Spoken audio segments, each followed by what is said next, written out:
Lads, hello there. Good afternoon. I had to look at the Yeah. clock. Good. 142. We don't record in the early afternoons as much. We've been going to that 5-4:30 like formula. It's nice to be back around typical 2-on-1 podcast recording times. It feels like we're back. More We're really back. We are back. Yeah. Preseason's still going on, so that sucks. But luckily, Who cares? exactly. But to help us through it, All or Nothing is out, guys. So Daniel has not watched it yet. I'm sorry. It's okay. I've watched it for Daniel. Don't worry. Yes. Well, Alex watched it again, so he'll make up the third sort of point. Yeah, we watched it together with Mike and some fellas, Don, Will, guys who have been on the show, Nick Baldwin, really nice guy. So we're gonna open the show talking about All or Nothing because like a few minutes ago we were starting to get into it and starting to rant about it. Guys, I am not going to lie, I was a tad underwhelmed with the whole thing. I just thought they had a formula that they could have gone looking at Drive to Survive, and they didn't do it. And I'm really disappointed by that part of it.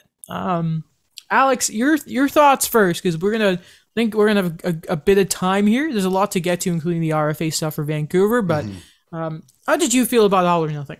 Okay, so my first time around, I think I'd agree with you. There's obviously parts that were left out that probably could have been included. I feel to me that 5 episodes wasn't enough. I thought everything they included was good, and I don't necessarily think I would have taken out, but I would have much rather them it be 10 episodes. Let's say, like, I'm just using 10 episodes as an example, rather than it be 5 episodes and it be condensed.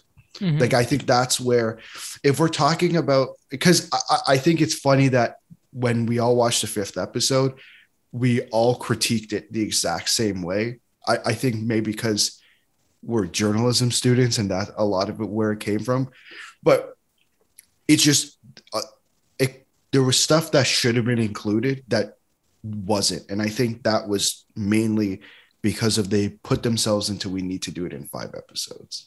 It just ends too. There's no sort of like conclusion. It's just, okay, we lost by.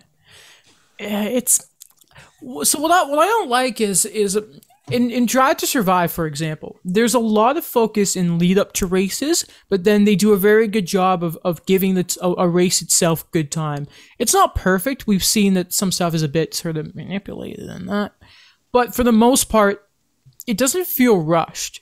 Now, watching it's weird, is whenever there was a hockey game, it felt extremely rushed they went through. And even, like, it was interesting, like, the choices they made. Like, I think they talked about that series against Edmonton where the Leafs were sort of accused of being, like, if they played defense, they couldn't score. It was interesting, by the way, to see that sort of rift between, like, early in the season, there was something with Matthews and Keefe, even though that's probably happens all the time. I can't wait for that narrative to start this year. Is Matthews a coach killer, I think is the joke we made. But, like, the Sens game, they rushed through it. Like, it was interesting, like, Keefe's perspective on the 5-2 goal, which is sort of, you never let in that last-minute goal. But then it just kind of like, okay, go, go, go, go, go, go. Especially when you got to the playoffs. We'll finish at the playoffs, but I just wanted to, like, that was a big thing. Another big problem I had, guys. The players, I know we all kind of were a bit hesitant to see what the players would say because they're players and they don't really talk a lot in the NHL. But beside Bogosian talking about, like, not seeing his family, which I thought was, like, probably the most emotional part of the whole series, really, really good. We didn't get anything from them. Like, I think Morgan Riley had one sit-down moment. Mitch Marner, I don't think, had one. He only talked about his girlfriend and how he met her. I'm sure there's a very good reason, aka how it ended for him. But yeah, it just feels like they really cut themselves short there, and like that's what I wanted. I wanted the player's perspective on things. So for me, I think it's hard to compare Drive to Survive to this because, number one, completely different sport, and the way it's done is completely different. We have breaking news about Montreal, but we'll get to that later. Just because, number one, you're following all 20 teams and there's 20 races. So it's completely cut in half. Like, it's a quarter of the games that they have to cover. It's just it's difficult, and they're doing it over 10 episodes. Like I don't even know if 10 episodes would be enough to cover an 82 game season plus the 7 playoff games that they played, right? Like I use 10 as an example, but it's just, I find it hard to compare those two. Mm-hmm. I think the reason I use Drive to Survive so well is because I think like that's the perfect example of how to cover like a sports sort of season. But I just, did you guys find it weird that there wasn't much media conversation? Excuse me, I will put, when your phone gives you all your notifications and your Mac doesn't, so you think you've turned on Do Not Disturb, but a minute later, it's weird that they didn't talk to any media at all. They don't trust us. Well, the players don't, so they got that in common. I just think like going back to the HBO series, which I think that's the format they chose in my eyes, and the way that they covered it. It wasn't always about the players in those series. A lot of it was behind the scenes of the coaches, because that's what a lot of people do care about. Like, yes, we care about the players' lives and what goes on outside of it. But I think what a lot of people want to get out of that series, like I guess the F1 series as well, is what goes on behind the scenes of in a sports organization. And I think, in my opinion, we got plenty of that. Like, I think there was so much dialogue between Keefe, Dubas, Shanahan, and you got those couple of clips from Paul McLean as well. Like, I think they did a great job in trying to cover what goes on behind the scenes of an organization without divulging those secrets that my guess would be some organizations wouldn't want out there. I love how when they were talking about the Foligno trade, this was a part of I was really, really excited for. That legit, the holdup was about the 4th. Right. It confirmed all jokes we ever had, saying, "Oh well, I can't. I prefer 2023. Well, I wanted this year," said Kakalainen. I thought that was really, really funny. But like hearing that, and like Dubas like very clearly being like, yeah, we got the lowest value in that, and seeing Shanahan in the war room, I thought it was really, really cool. It was also nice to remember Freddie, because that back half of the season you completely forgot he was around. Right. To be honest, but also what I found, a scene I wanted to talk about, the leadership group that we were kind of questioning why. So who again was there? It was Riley, Tavares, Thornton, Muzzin, and Marner.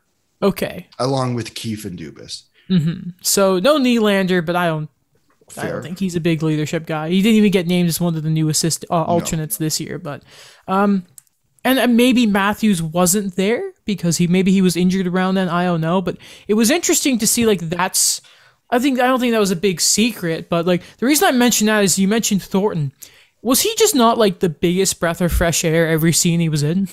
He really was. Like all those things that we talked about when they signed him, and a lot of them.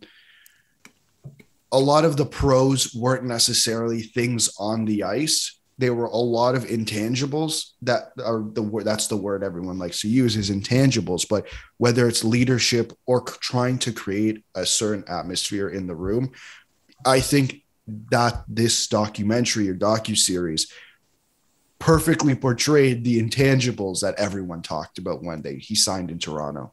Exactly. Okay, let's talk about the playoffs for a second here. Because I thought, I think the biggest problem I really have is editing and pacing for this. Because it felt very quick. Did you notice at the start of episode 5, they were showing all the Leafs fans pumping for the playoffs, but they put in Montreal's Olé chant? Oh, that was kind of weird. No, but like you were doing, like, if you were doing like Leafs versus Habs, like, you put like the Hall & Note, maybe they can't play the Hall & Note song, and then you're like, oh god, here's the bell sign, rah, rah, rah, rah, rah.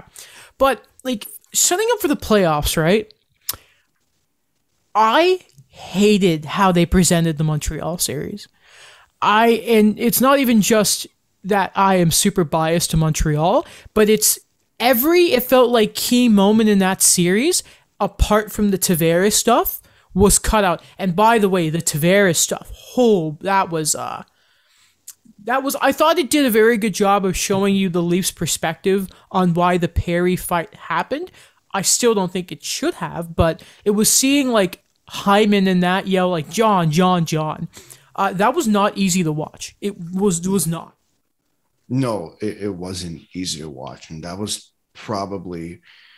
I mean, yeah, the fight. I don't like that. Wasn't even. I couldn't care less. Like just in my head, my first thought was I want to know, because I think a lot of fans' reaction was as he's moving around on the ice, like what are they doing? Like that was literally as I'm watching this game live, is what are they doing? Like what's going on? Like why is he moving around? And I think they did.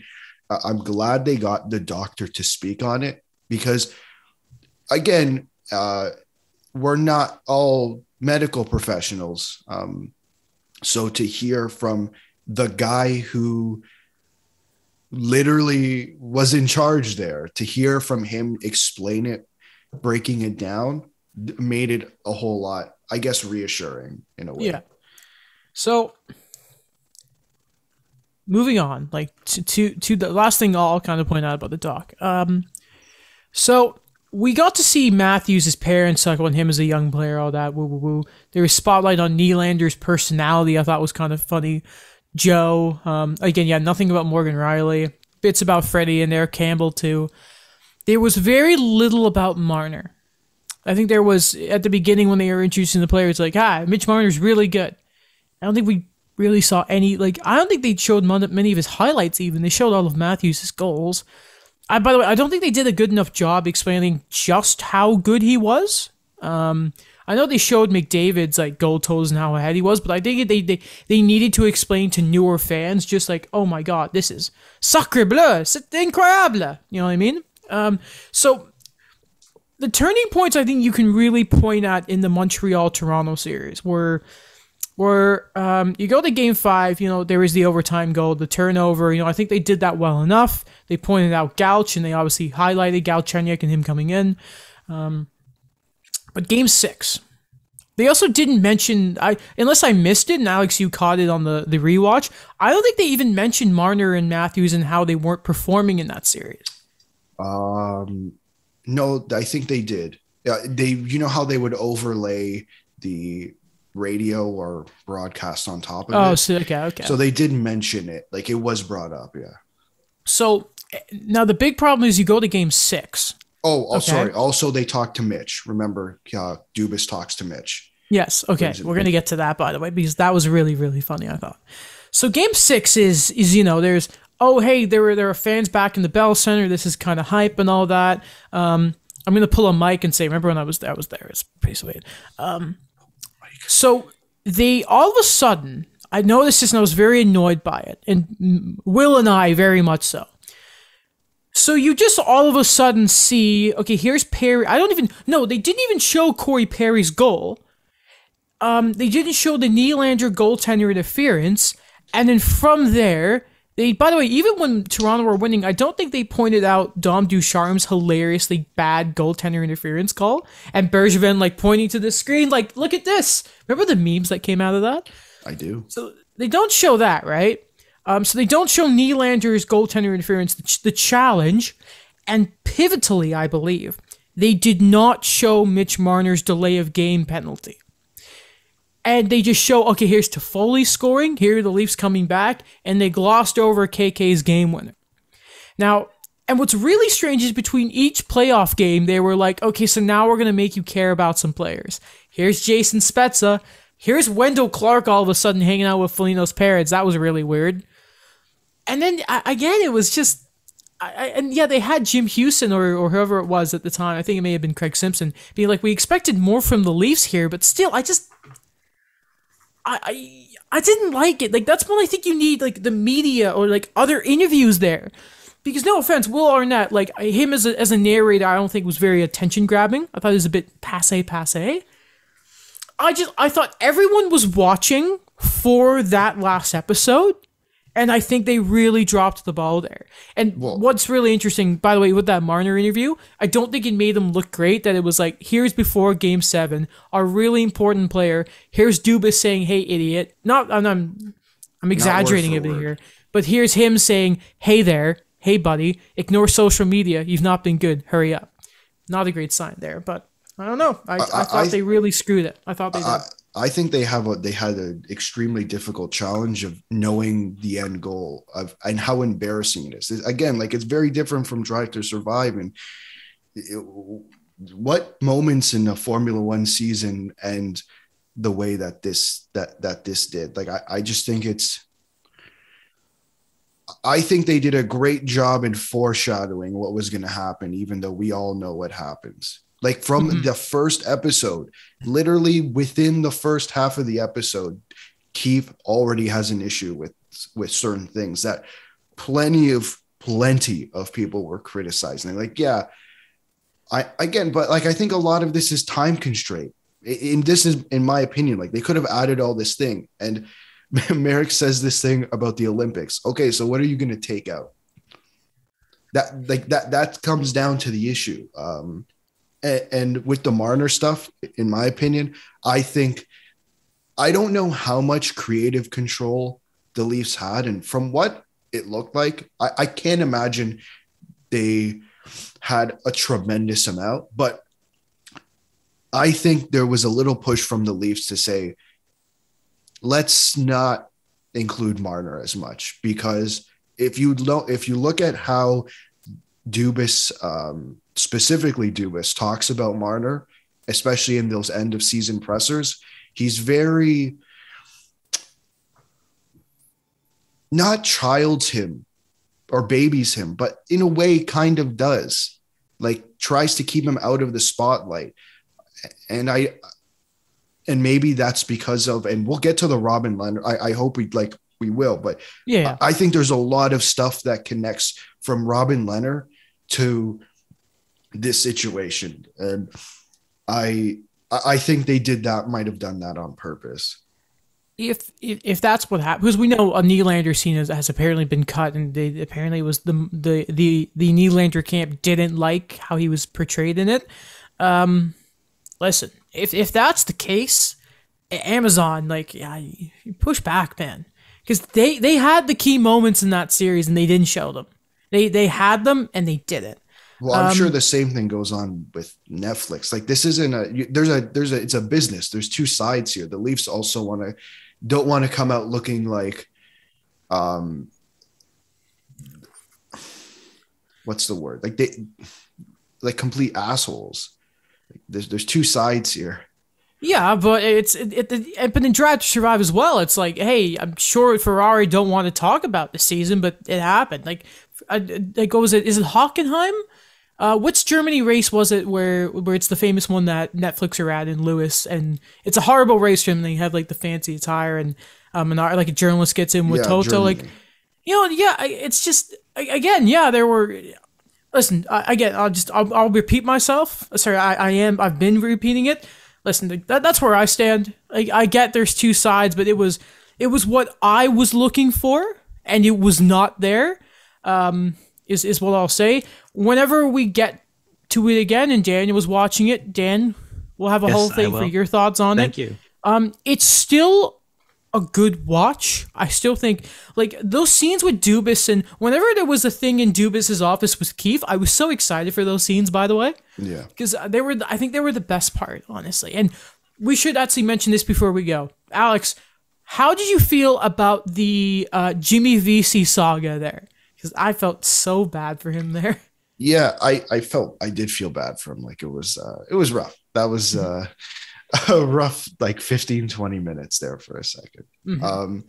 But before we move on, just one thing about Keith and Dubas in particular, I think what the entire series did for me was confirm or justify my beliefs of the season as a whole, but at the same time, justify my beliefs about Kyle Dubas, that it's not, I think a lot of people, and Keith said it, a lot of people see him as this one specific thing, but he grew up in hockey, and he's said this multiple times before, in past interviews. So to see it play out behind the scenes, I think, number one, a lot of this season it should be held accountable. Like, the players should be held accountable for that season.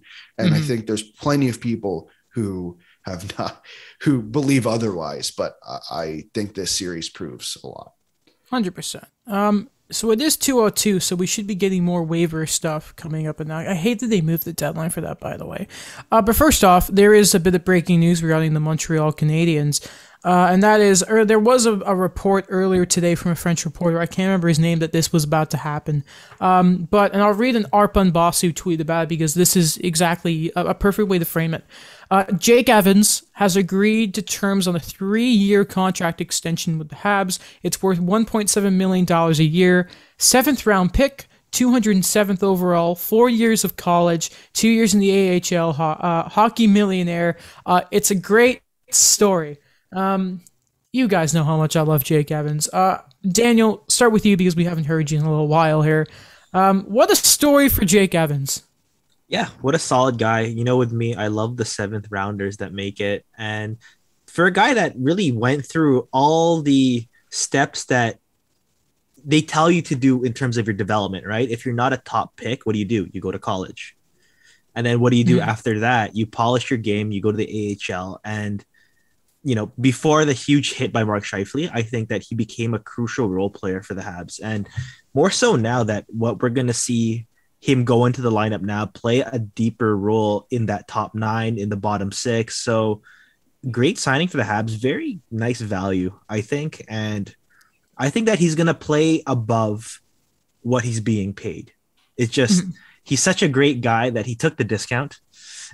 And he, I don't know, it's a guy that you really can see he loves playing for Montreal. So it's just one of those guys you want to keep around.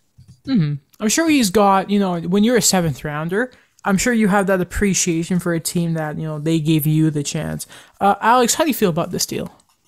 I mean, I think it's locking up a guy who's, like Daniel said, is going to play a more important role this year, especially probably third line center, if I had to take a guess, especially with Kotkaniemi gone. And I can't see the issue with this extension. Also, he's a local guy. Local guy. Yeah, he's from somewhere in the GTA. Is he like Etobicoke? So yeah, probably. So local to this podcast, not local to Montreal. But since we're on Montreal, we'll just stay there and get them done. They do claim a local Quebec guy, Samuel Montembeault. Florida lose him on the waiver wire. By the way, no one of note got claimed off waivers. I was really hoping Montreal were going to get Cale Fleury, because then they just could have pulled off the masterclass of asset management for the expansion draft. Clegg made it through, which was weird, but that's a bit of an underwhelming waiver. Every year it's like, get that guy, and no one does it. What surprised me? What? They got Samuel Montembeault, but they didn't get Noel Juleson. Yeah. Well, think about it. They've got a lot of stuff on D right now. Plus, I'm guessing from there, they'd have to waive him again, right? And then, obviously, that doesn't happen. But yeah, they've got that flux, and Weidman's looked better, so that's good. We wish him the best, though, Noel Juleson. Yeah. Just, again, it's if he could have stayed healthy, man, he was good when he was healthy. You can say that. But yeah, so Montreal claims Sam Montembeault. I think you can kind of point towards, obviously, they want Primo to still play in the AHL. McNiven, we'll see. I think he actually would have just cleared as well, because he was on waivers. But I see it as it's probably a sign that Carey Price will probably miss some time to start the year. That's how I see it, and they get a guy to kind of stall, to have another sort of a guy who's played some NHL games. He's been in the AHL for a couple of years now, but just a quiet little waiver claim, I think you can say. And then send him down, and then Florida will pick him up again, because that's usually how these goalie claims work, right? 100%. Eric Comrie, Eric Comrie, the perfect example. I think Anton Forsberg last year went through it a couple times, and you know, he had the blue pads when he's playing for the Sens. I remember that. Yes. Two other quick things with Montreal. Starting October 8th, What a great day. The Montreal Canadiens will be at full capacity at the Bell Center. So that home opener against the Rangers Saturday night, it's been a long, long time, but 21,000 strong. 21,000 is going to sound like 2 million, swear to God. It is very nice to hear, gentlemen, isn't it? Very nice to hear. When will we see Adam at a game? The home opener. Home opener, okay. The home opener. I'll be there. Yeah. I'm very excited. Please do social media stuff for the podcast. I'll try to remember. I'm definitely going to record the intro and that. I got to clear up some room on my phone, but I will definitely be... Bring your video camera. I don't have just a video camera. I have my phone. But... I don't think you can bring those in. I have a Ryerson press pass. You should... Let me do this. Yeah, imagine. You're in the scrimmage? I can imagine that might go well. I just have a feeling it might not. We see Adam in the media scrum, like, after the game. I imagine, but it's gonna be nice, and hopefully some of the injured guys are there. Because apparently he's gonna be around the team still. I wonder if Shea Weber will be there, just like in a suit, and that'd be nice. And if Carey Price is missing some time, just have him out in the suit, because I think especially like those two were such pillars of the Cup run, or not the Cup run, the Cup Finals run. Thanks, Tampa. You'd like to see them there because you want them to get that applause. But think about it, like. A lot of the other sort of new guys haven't played in the full Bell Center crowd, so that will be fun to see. And the last thing we're going to mention on Montreal, congratulations to Jonathan Drouin. What an impact since coming back. Gets the Jean Beliveau Award this year for the Montreal Canadiens. Goes towards a player who's done significant stuff within the community. And with that, there comes a donation the Habs will make to the player of choice. To the charity of choice for the player. So congratulations to Jonathan.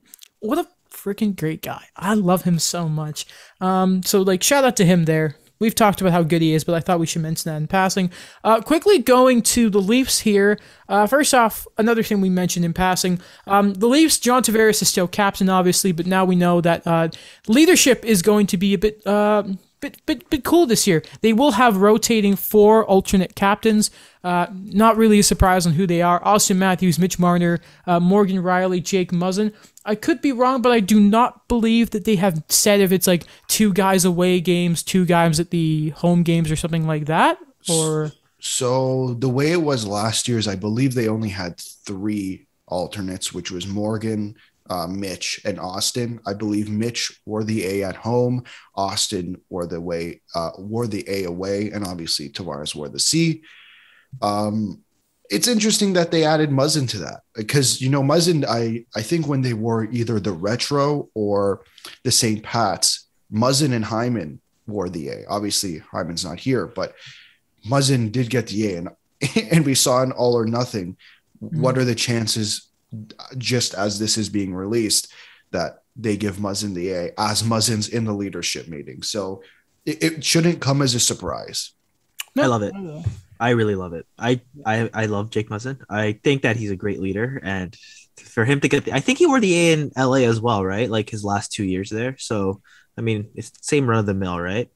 Yeah, sounds right. And there was that scene in All or Nothing where they're he brings the Stanley Cup thing, and they pan to him talking about defense and pressure and all that. So that's pretty neat to see. Also, I'd like to see at least one alternate over the age of 30. That's why I'm like, I wanted Jake Muzzin. Oh, so yeah. I thought you were still asking for it. I'm like, Jake Muzzin's 32. Oh, no, yeah, Jake, he's 32. But I'm saying because Matthews, Marner, Riley, they're all under 30. Muzzin did not play. Did not have an A, but he did have a C playing for the Sioux Greyhounds in the OHL. Oh, okay, there it is. 2010. We can't forget about that. Absolutely not. From one former Cal Dubas didn't forget about that. Of course not. And he didn't forget about that with his coach, Sheldon. He's been extended, by the way, Mr. Sheldon Keefe, to a 2-year extension. Reported on Insider Trading. Still weird to see CJ there. Then Dubas said, I believe, on Tim and Sid on Friday, that apparently it was done early in the summer and they just quietly put it under the table. I guess it took people a while to figure out. Cool. Well, as the loose saying goes, take as much time as you need. So... does anyone else kind of overthink that it's 2 years here, or is that just me? I don't remember who tweeted it, but they were wondering how long Dubas's contract is. Yeah. And if that's what they're lining it up for. I feel like the 2 years might be an overthinking. Like, I think we're so used to seeing coaches get these 4 or 5 year contracts, right? Like, I think with all these big coaches in the big markets recently have gotten these long extensions. For me, at least, the 2 years is, listen, you had a COVID shortened season. Well, you had 2 COVID shortened seasons, and you came in halfway through a year, right? Pretty much. Mm. So I think a lot is riding on this year, obviously, because if it doesn't go well, I said this a few weeks ago, there's going to be changes. I don't see an issue with the 2 years in my mind. Mm-hmm. Dan? I don't know. In a way, like, is expected for me that he wasn't going to get the 4 or 5 years because of the way the Leafs really view how they want to see the results in terms of what's going to happen now or what they're going to do with this core right now. So I like that it aligns with that, where they have a guy in Sheldon Keefe where he's the coach that I think meshes a lot better with the players that they have right now and what they're trying to do. So it is all about, like, let's do what we can now, and let's just worry about everything else, the draft picks, the coach itself, like what we're going to do afterwards when we can see how far we can take this in the short term. Mm-hmm. Okay, good. Because I was thinking, all right, so this year, and then it's one more year, because if they lose in the first round, then, a new GM and everything comes in, and they do it a year to see if he's there or not, and then they go from there. So, okay. Good to know I'm just going a little crazy here. All right. The big hockey news of the week, really, though, is to do with the Vancouver Canucks. And we'll focus on first Quinn Hughes and Elias Patterson. So Quinn Hughes, a 6-year contract extension. Beautiful. The total value of the deal is $47,100,000, and the AAV it's pretty nice, to be honest. Yeah. It's $7.85 million per year. Now, before anyone comes up to me and says, hello there, Adam, what about UFA years? I don't care. Right now, for the next 6 years, he'll be making less money than like Darnell Nurse, Zach Werenski, and all the likes. I think it's a home run deal. What about you, fellas? I like it a lot. I really like it. That was the one, like, I knew that they weren't able to extend them both long term. So to get at least one of the cornerstones down, and again, when you talk about the UFA years, it's about what the Canucks have to do, and it is to minimize the mistakes this offseason.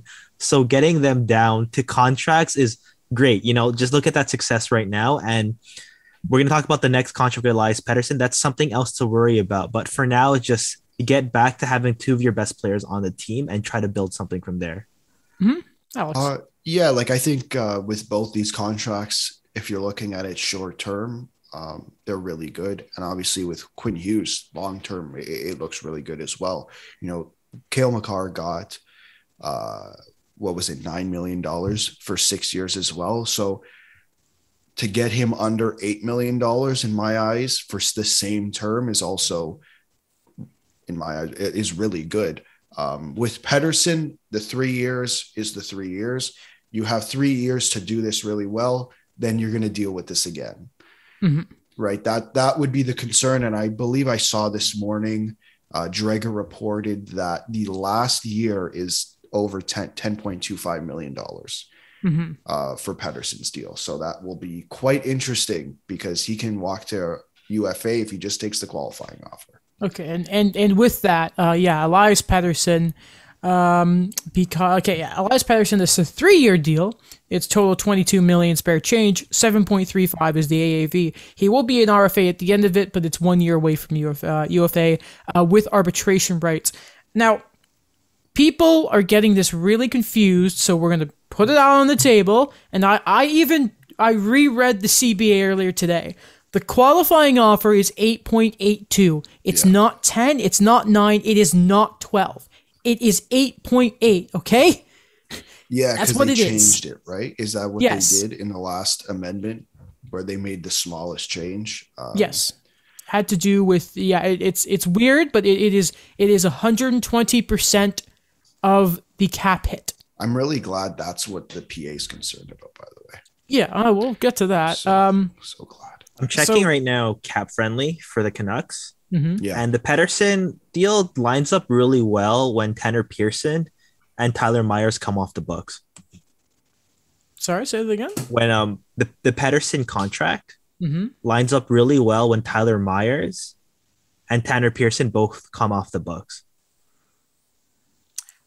Well, what's interesting is you just got to wonder, because they're going to need it, because I think it's before that is Horvat, right? You have it up. Can you screen share it? Yes, but you are going to laugh at the amount of tabs I have open.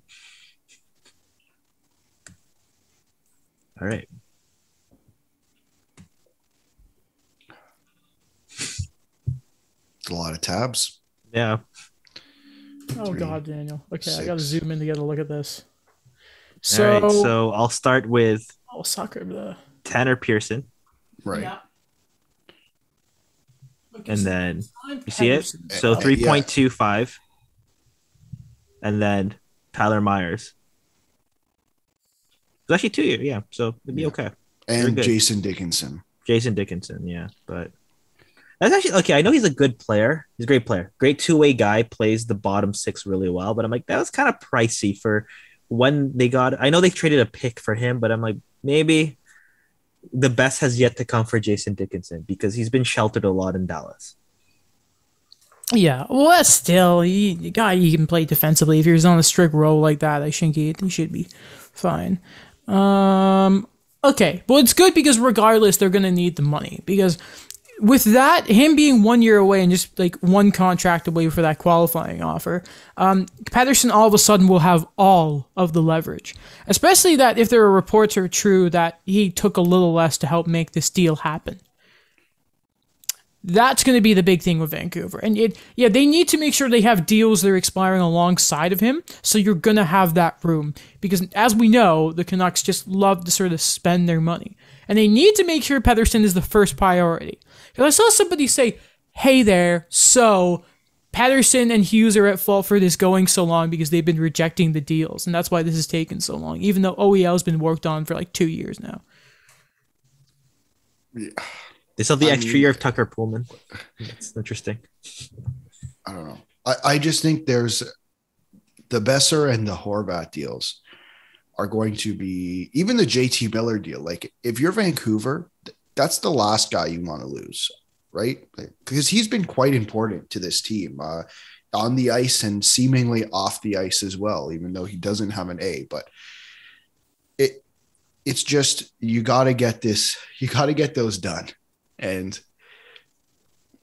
it's just going to be, I'm really curious to see what that next negotiation looks like for Patterson, depending on how those negotiations go for those 3 other forwards in particular. It's going to be an interesting next few years for this team. Mm-hmm.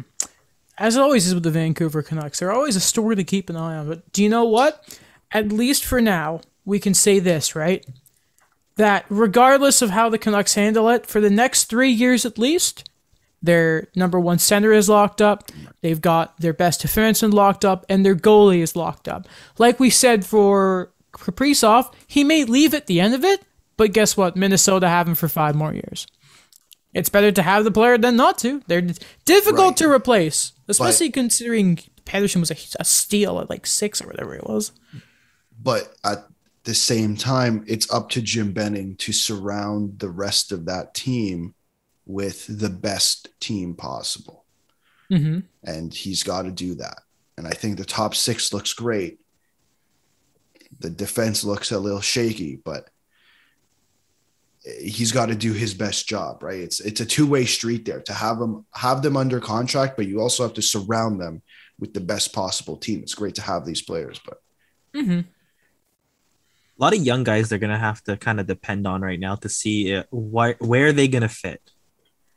Like I'm looking at Rathbone and I'm looking at Vasily Podkolzin and like where is he going to start? Is he going to play in the top 6? Is he going to be someone that, kind of assimilates the game a lot better than like we've seen with a lot of younger guys coming up right away? Because like I remember Vitaly Kravtsov was hyped up to help the Rangers, but we didn't really see much of that, which is expected. Mm-hmm. Question. Yes. Does Brock Besser get traded? We have to have this conversation. Will they be able to afford all of them? Because it's Besser up this year, right? Yeah. Yes. Besser is indeed up this year. Like all their other, I think we joked about this when Alex was sick. It's all the money and restricted free agents they have this year, or UFAs, whatever, is all going to Besser, right? So, well, all right. You're gonna have to Anything choose. else? It's Sorry? gonna be like Besser, Miller, Horvat. I mean, you choose Besser. Yeah. Younger guy. What about the yeah. leadership? If you ever remember the leadership, It's their team. Matt Martin or Mitch Marner? It's Matt. No, you don't go Matt Martin. You go Mitch Marner to get the best player. It's simple as that. Keep them together. did you compare Matt Martin and Mitch Marner to? Mm-hmm. Go Horvat. Sorry, that's just really funny to me. Mm-hmm. Okay. Anything else you guys want to mention with the Canucks? No. Okay, they're a good team. Hopefully. They did something right. They did. Honestly, credit, especially that Hughes deal. Like, I love that Hughes deal so much. Poor guy got really messed with that silly team. Okay. Oh, gentlemen. We're going to talk about something a little serious here. So, Drew Wheeler, reporter in Philly, decided to have a little tweet here where he said, sources, the Flyers training staff reportedly gave Nolan Patrick non-prescribed Ambien, and I'm going to say this wrong, I'm sorry, benzodiazepines to help with his traumatic head injury while not disclosing the medication given to him at the time. And he follows that up by saying, to everyone thinking the source is Robin Lehner, that is 100% incorrect. Now, you might be wondering, well, that's kind of weird. Why would you assume that it's Robin Lehner? Well, Robin Lehner, over the last few days, has really made a lot of noise. He has a Spit and Chicklets interview. I haven't fully listened to it yet, but where I am, he's talking about his time in Buffalo and his shootouts. But if you go to Robin Lehner's Twitter, he has been very critical about the way Buffalo have been handling Eichel's situation. He talks about that ankle injury he had when he was in Buffalo and talking about how it like ruined his entire year. And he also talks about some of the distribution of drugs and not being, actually prescribed to players. And as a result, Elliot Friedman has reported that apparently the league want to interview Robin Lehner about this. A very messy situation, but it's at times like this, I think this league is very happy, or sorry, not happy, obviously not. But I think the league in their back pocket should be grateful to have Robin Lehner in this league. Because if this is true, this is a massive red flag for the NHL. I think they're happy to have him in the league, but I don't know if they're happy that he's now talking about this.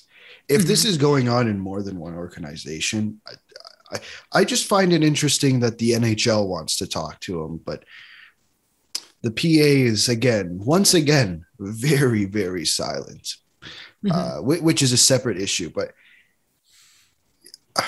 it's just very concerning. And I find it interesting.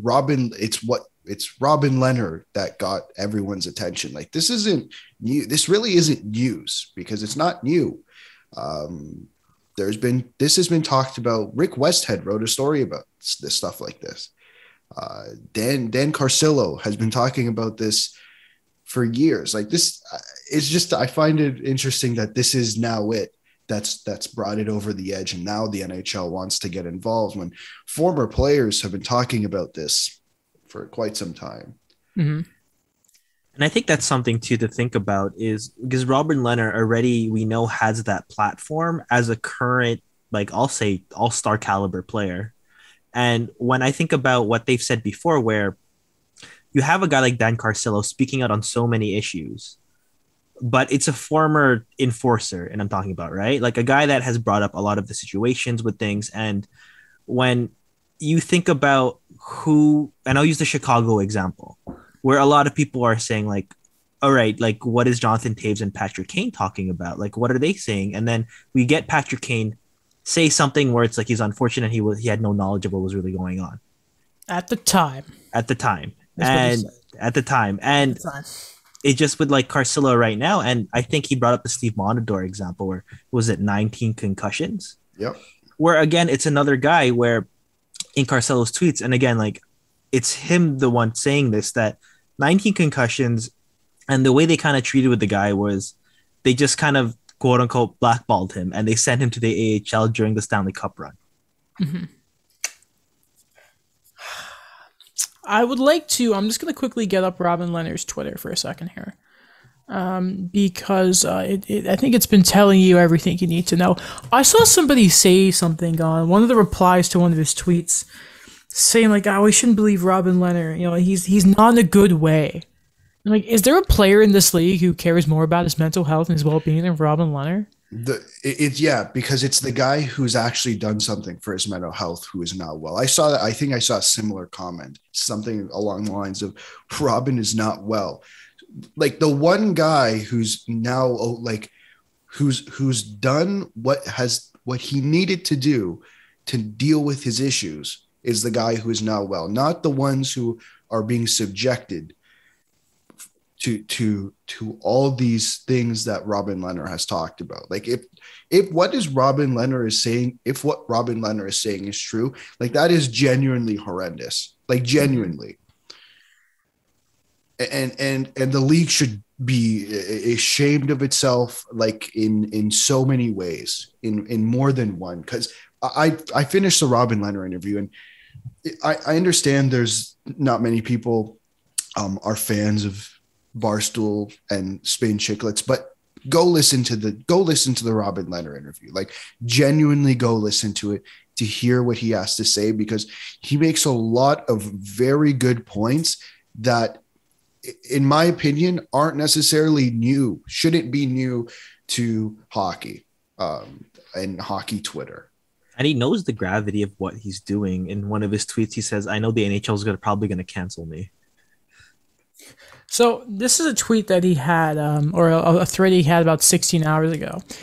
Well, is it common for workplace to give out benzodiazepines? I don't know how to pronounce this drug. Benzodiazepines to employees when they travel and Ambien? Should that not be done by doctors or psychiatrists? Asking for a friend, he does the eye emoji. That doesn't happen in Vegas, to be clear, but I know many other teams. I also been in on that teams that do. It's his language. I don't know if I'm the only one thinking this. It's a bit kind of iffy sometimes. I don't think English is his first language either, so I think he's maybe a bit more blunt because he's Swedish, right? I don't know if he's like more like raised in Sweden, you know, like hey, Galchenyuk, born in the States, raised in Russia. And then he goes #flyer, Philadelphia Flyers, dinosaur coach treating people like robots, not human. Fire those dinosaurs. Fire #Vino. First story, I got proof. Try to shake your way out of this one. And they say Ambien is sleeping pills. Is sleeping pill. It's funny that rehab told me that's why didn't have REM sleep. 8 years, no REM sleep. Great, but yeah, just sleeping pills. That is a mighty bold statement for Lehner to throw out there. It's a huge statement, especially if it's true. And I hope every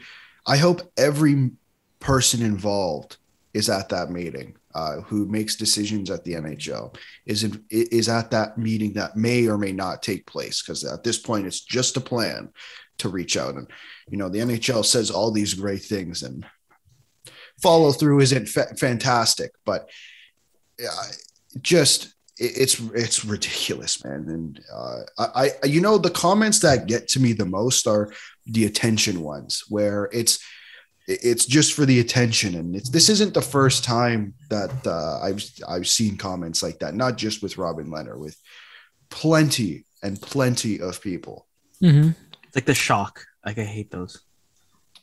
Like the shock humor ones, or the ones that kind of twist things in like a certain way just to get like the likes or like get the reaction. Or it's like you didn't really read the tweet, or you just completely misinterpreted it on purpose. Like that's it. Sometimes it's very clear when people are doing that, and it's you're not getting the point. You're just I want to shake you and say you're not getting the point he's trying to make.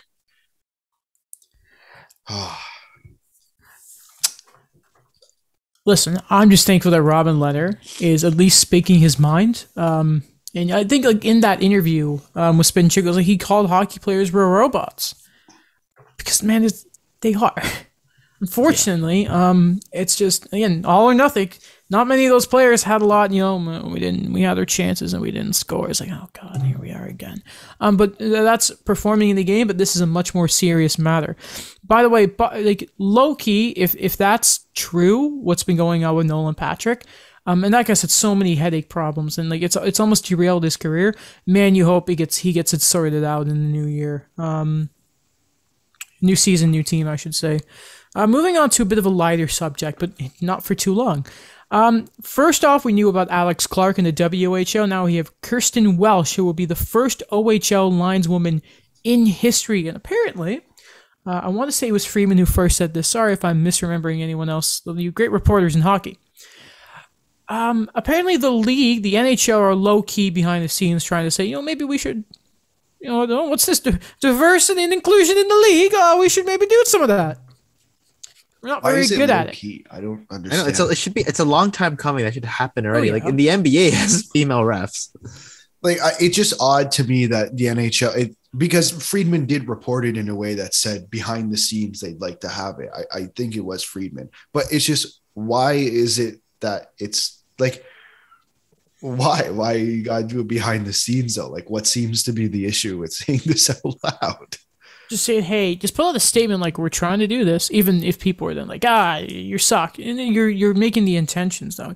I remember that post Anaheim put out last year where they made this big Twitter statement about this is our plan to turn Trevor Zegras into a centerman, and I remember thinking that's kind of weird, but it's I think Daniel, you made the point. It's kind of cool that they're being transparent about it, because I mean it's not like it would have been a big secret where all of a sudden here's this guy playing center and all that. I can't wait till he comes second in Calder voting, by the way, because he's not cool. It's like the Rangers and the Blackhawks coming out and saying, "Hey, we're rebuilding." Mm-hmm. It's like, well, Blackhawks were just kidding. Like we didn't need to know that. That wasn't pertinent information for you to send out to your fan base, but they did it, and it was received somewhat well. Mm-hmm.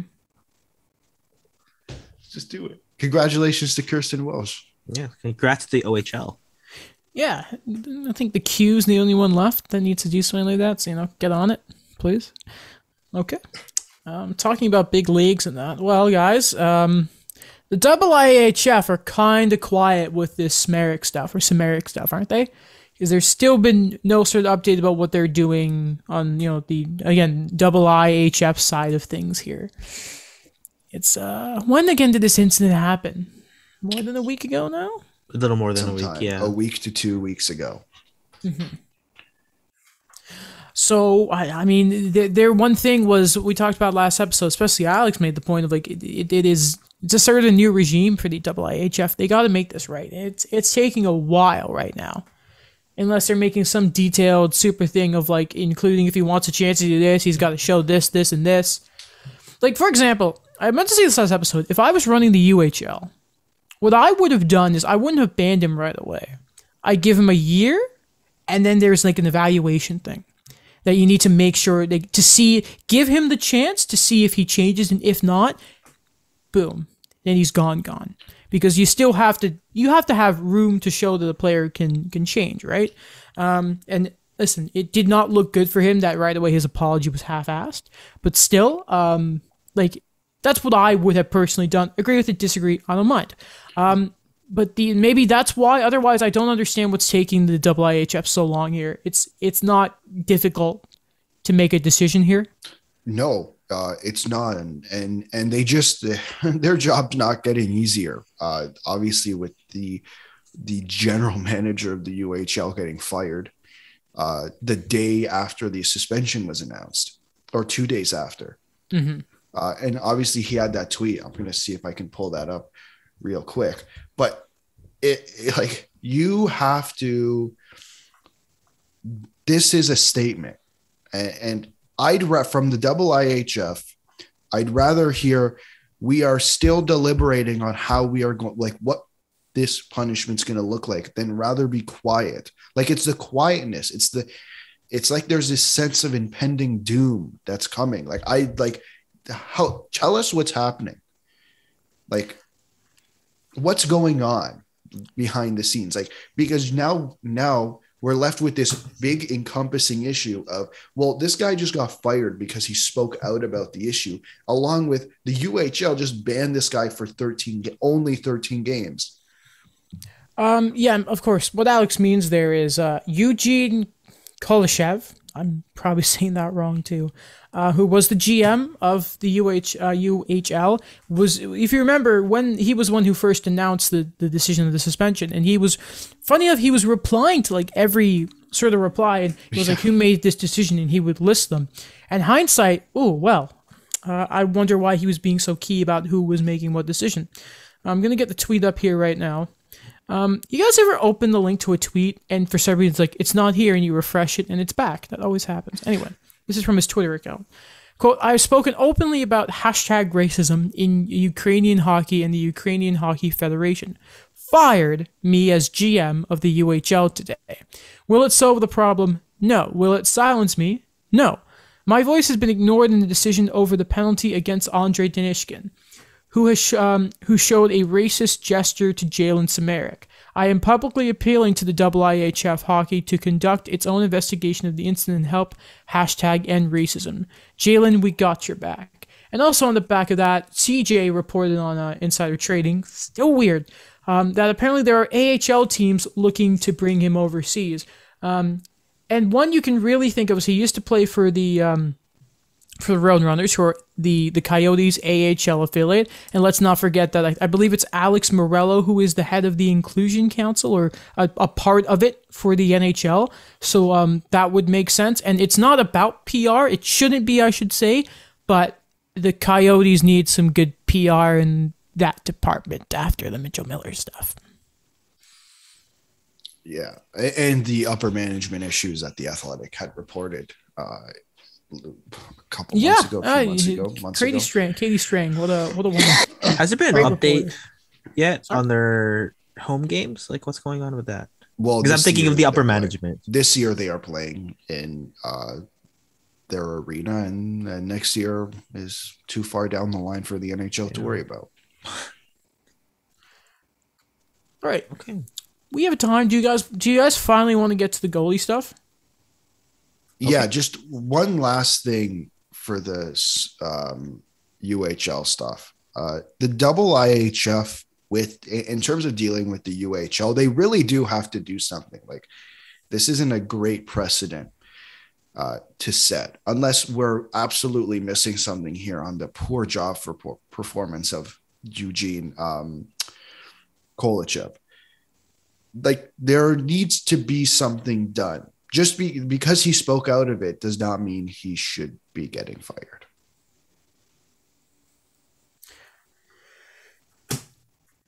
It's not a great look.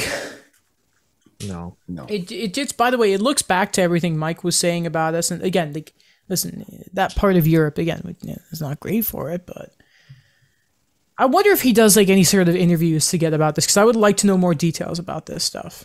I hope so. If he's willing to, like, I genuinely hope outlets across, like, I'm sure in like Sweden and Denmark, I'm sure that as countries who kind of enjoy hockey, they'd be willing to listen. In North America, especially ESPN, TSN, Sportsnet, like the TNT, like there's plenty of people who are great at interviewing who could really do a job with this story.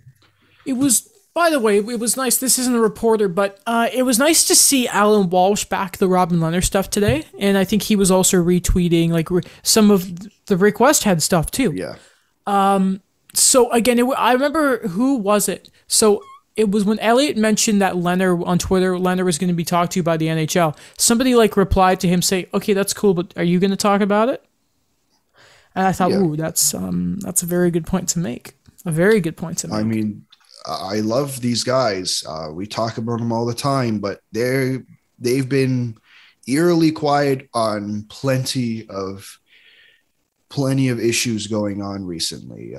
Retweeting is great, but There's more to it than that. Did any of them Say something in the retweet. That's what you know what I mean? have they mentioned? Sorry, Dan, but have they anyone when the news about the one of the Aldred situation, the one we talked about last week? Did any of them mention it? Because I know we were delayed on the show doing something. I can't remember. We didn't get to it. I think we had a really busy episode, but still, in that time, no one talked about it.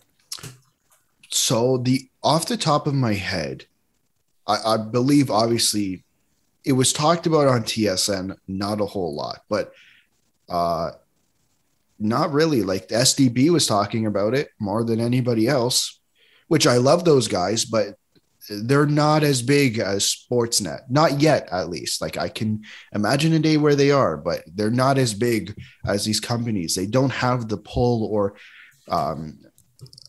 the audience. Yeah, the influence that those three guys, or now five guys, do.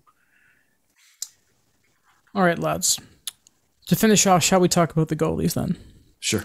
We have been meaning to talk about these extensions for 3 or 4 episodes now, but it's just a lighter topic.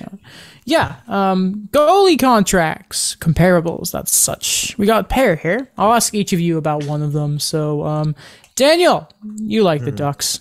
Yeah. This has nothing to do with the Ducks, but it's a team in their division. Not the Anaheim Kings. The LA Kings have given a 3-year contract extension to young man Cal Peterson, the goalie of the future. $15 million. That's a 3-year deal that is worth $5 million as the AAV. Not bad. Okay, so I know he's great, and I know that the team hasn't been too great around him. So I admit that it's a bit pricey per year for what he's actually played the last 2 years. And I know it's been shortened seasons, but the Kings clearly believe in him.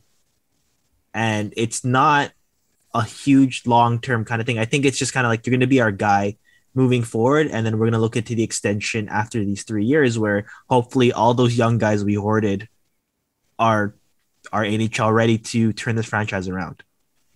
I want to say he had a 9-11 last year on a pretty meh LA Kings team, and they've talked about him for years and that.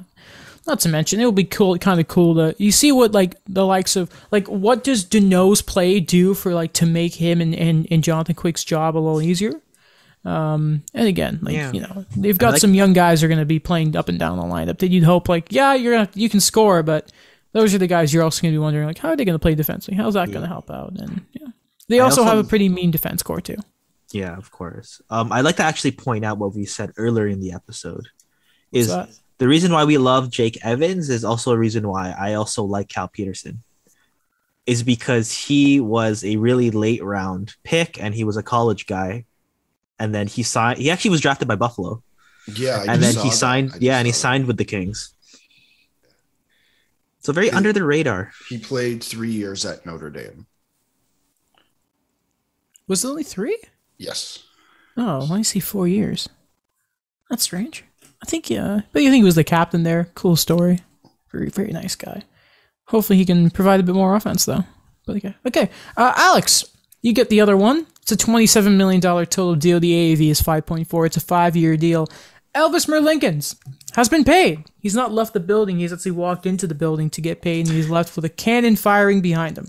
Because we did say that, right? That was an episode name, actually, back in the summer when there were rumors of them trading one of their goalies. Again, I'm interested to see what the future of goalie contracts are, because we always have this discussion, and we had it when those 3 goalies signed. It was Hart, Shesterkin, and I believe Sorokin, where they signed those deals and were like, well, they have no NHL experience or limited NHL experience, right? And Merzlikins is the same, 61 games played. And he did play, of course, in Europe. He played in the Swiss league for Lugano. So again, those numbers must be coming up in play, because he's been impressive, but to have 61 games played and to be paid $5.4 million is also a lot of money. And I genuinely believe across all these contracts, with the exception of Cal Peterson, that his European hockey did play an impact into this. But I don't necessarily mind the number if he keeps up the way he's been playing. Your I mic was is muted. Yeah. That was awkward. Okay. Yeah. I thought you were waiting for me to say something. No. Well, if you want, you know what? Why not? Alex, you want to talk about Peterson? Daniel, want to talk about Elvis? Go ahead. Okay. I mean, the Patterson one is, as you said, it is a tad steep, but this is kind of your goalie for the future, right? I'm sorry, Jonathan Quick. The next 2 years, you're probably not going to be the starter of this team, unfortunately. But I do see the future of Cal Peterson, and he's 26 years old. We know how goalies are. It's the decline for goalies is not the same way it is for a player. Once they hit 30, the downhill starts going a little faster, but not with goalies. Mm-hmm. Yeah, and for Elvis Merzlikins, I think that it came down to what Columbus wants to build there, and in terms of you really have to kind of pick one guy because you're not going to pay. Unless you're the Vegas Golden Knights, you're not going to pay 2 starting goalies to keep on moving forward. And I know that the Blue Jackets have an abundance of other goalies coming up that they're eventually want to see them in the NHL. Like on the top of my head, I just know Daniil Tarasov is one goalie that they have in the system. And with Korpisalo, like he has been good. He's been their guy here and there, but I think that you could have gone with either of them and been okay and get assets eventually. I know that one of them, when I picked 2 of them during the trade deadline, our trade bait list, that one of them was going to get traded sooner rather than later. And It was the rumor for like a month. Yeah, I had one of them going to Carolina. I remember that was one of the scenarios. But yes. Yeah, I think eventually we're going to see either a Jonas Korpisalo trade before the season starts, or they're going to ride this throughout the season, try to maximize the value, and then he'll be on the list again when we revisit it. I don't want to start a rumor on the show, but I'm going to start a rumor on the show. I think Merrick and Friedman have both said they do not think Edmonton is done. I mean, he said that, I'm pretty sure he said the same thing last year, but Merrick seems to think Hudobin, I believe, is his pick. Yeah. I mean, listen, if they're willing to trade one of these guys, Jonas Korpisalo. Yeah, I don't. But what the question I have there is not more like if Columbus are rebuilding. By the way, I liked in 32 Thoughts where Friedman's like, don't say rebuilding around Werenski. That's a good attitude to have. Yeah. Why the heck would Dallas trade Khudobin? Because they want to put don't they want Ottinger to have another year in the A? Why the hell are they trading Khudobin? Well, they have Holtby, remember, right? So, but isn't Bishop like dead Bishop for the year? is out, yes. Yeah. No, I think he also didn't he not also send him to did he not say Hudobin was going there last year too? Like Merrick, I don't know, but it's just listen, you're right. Dallas, I mean, they could put Jake Ottinger in if they wanted to. Yeah. He's already played in the NHL. Yeah. Fair enough. Goalies though, they're strange. Didn't he play in the playoffs? Oh yes, he did. Yeah, like in the one bubble. or 2 games. Yeah. He played 2 games in the bubble. Well, that's what you expect if you pick a goalie in the first round. They have to play right away. Yeah, but then again, remember that bubble was like, it didn't matter who the other goalie was. Khudobin carried them. Yeah.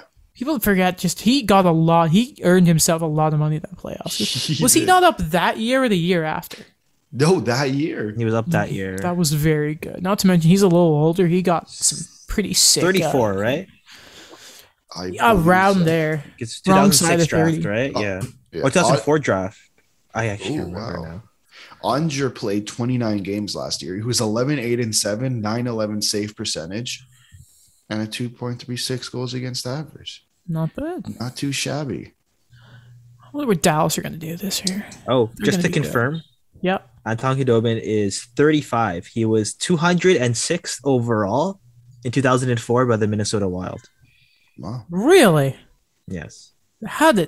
That's an interesting career to look at one day. I have another fun fact because I did this for the hockey writers. Okay. Before the selection of Kirill Kaprizov in 2015, Anton Khudobin was their last Russian draft pick before him.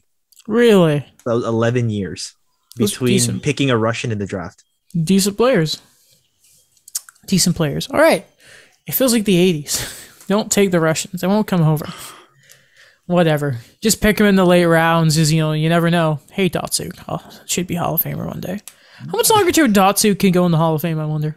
Because he better be there right away. He's still playing right now, right? Is it the thing of retiring from Hall? Oh, yeah, because it's not the Yes. NHL Hall of Fame. It's the Hockey Hall of Fame. Yeah. So does that mean we have to wait like 5 years? They better make a rule for Yager. He's Oh my 49, God, yeah. Yes. Considering right now he's not even just like he should be there in the builder, because the way it sounds like he has to play for Gladno. Seeing him and Plekanec play together is the funniest thing, by the way. David Krejci's around overseas too, just killing it because he can. I don't know. Okay, that's everything for today. When are we recording next? What's the date of next Wednesday? 7th. Wednesday is the 6th. 6th. Yeah. 6th. Yes. I don't know what we're going to be talking about, but hopefully it's some content. Hopefully not another Evander Kane investigation. That'd be nice. Oh my goodness. Yeah. Beside that, we're done. Voice Ed, great platform as always. Check out Daniel's stuff for CGRU and all his other stuff that he's always done. Great guy. Alex's blog, my YouTube channel. Shout out to Josh Norris not getting suspended for just destroying and concussing Sami Niku because player safety cares. No, it doesn't. Yeah. Facebook and Twitter and all that for the show. TikTok, always a great time. Has Jagmeet Singh made a new TikTok since the election yet? Do we know that? Are you still pending for that? I am waiting. I want to see the response. We need a new platform. We need a new Trend. We need a new a new trend. true trend. Yeah. No. The answer is no. Okay. We'll wait. Yeah, the answer is no. Okay. All right Bye, then. guys. Goodbye.